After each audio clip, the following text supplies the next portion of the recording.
Dr. Taruna Ikrar M. Farm, MD, PhD, ditunjuk untuk menggantikan posisi Kepala BPOM yang semula dijabat oleh Rizka Andalusia.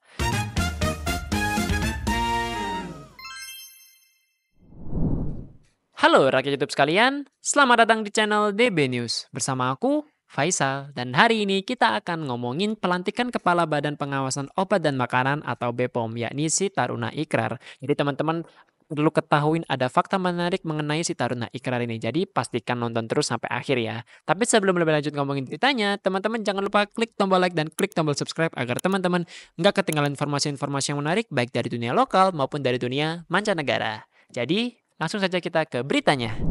Presiden Joko Widodo secara resmi melantik Kepala Badan Pengawasan Obat dan Makanan atau BPOM pada Senin pagi 19 Agustus di Istana Negara Jakarta Pusat. Presiden Jokowi menunjuk Dr. Taruna Ikrar M. Farm, MD, PhD, seorang dokter dan ilmuwan di bidang farmasi, jantung, dan syaraf. Taruna Ikrar ditunjuk untuk menggantikan posisi Kepala BPOM yang semula dijabat oleh Rizka Andalusia.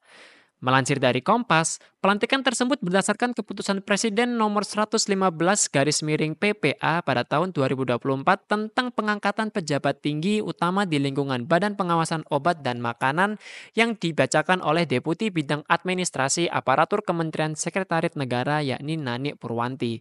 Usai pembacaan Kepres tersebut, Presiden Jokowi memimpin pembacaan sumpah jabatan yang ditirukan oleh Taruna Ikrar. Dilansir dari Liputan 6, Taruna mengaku ada proses panjang yang dijalankan hingga akhirnya ia dilantik pada Senin 19 Agustus oleh Presiden Joko Widodo. Ia menyebutkan bahwa dari bulan Maret ini sudah ada serangkaian tes dan juga evaluasi yang dilakukan terhadap dirinya, termasuk mendapatkan rekomendasi dari Presiden terpilih yakni Pak Prabowo Subianto.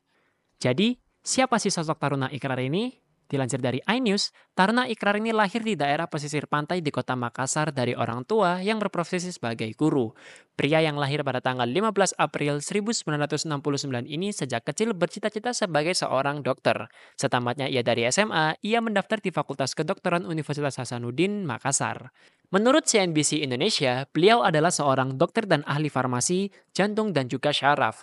Taruna Ikrar mendapatkan gelar doktor dari Universitas Hasanuddin di Makassar, kemudian melanjutkan pendidikan master di bidang farmakologi di Universitas Indonesia. Tak hanya itu saja, Taruna juga pernah mendapatkan beasiswa dari pemerintahan Jepang untuk meneruskan pendidikan spesialis penyakit jantung di Universitas Niigata di Jepang, serta program postdoktoral di bidang neuroscience di School of Medicine University of California, Amerika Serikat. Nama Taruna Ikrar juga tercatat sebagai salah satu pemegang paten metode otak manusia. Taruna Ikrar aktif di kepengurusan Ikatan Dokter Indonesia atau IDI dan pernah menjabat sebagai Wakil Ketua PBID pada periode 2002-2003. Kalau ngomongin tentang prestasinya si Taruna Ikrar ini sepertinya banyak juga ya. Tapi teman-teman perlu ketahui nih, ada sebuah kontroversial yang datangnya dari si Taruna Ikrar. Dilansir dari Kumparan, pada tahun 2017, Taruna Ikrar pernah menjadi perbincangan hangat karena adanya keraguan dari beberapa pihak tentang sejumlah penghargaan dan gelar guru besarnya di bidang kedokteran spesialis otak. Dan juga, dia pernah mengklaim dirinya sebagai dekan dan profesor di Pacific Health Science University dan juga National Health University. Akhirnya, tidak lama kemudian, gelar profesor dari Taruna Ikrar ini dicabut oleh Mendikbudristek Nadiem Makarim.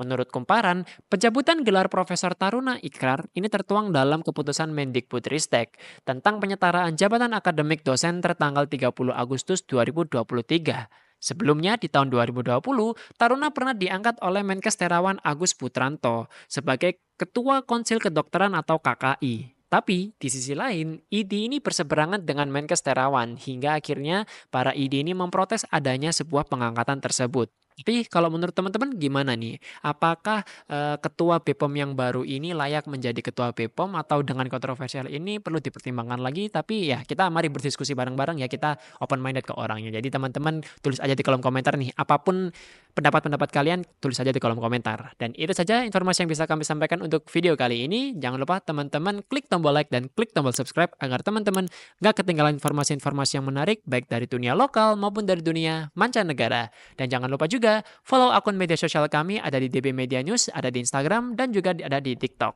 Faisal pamit undur diri. Sampai jumpa.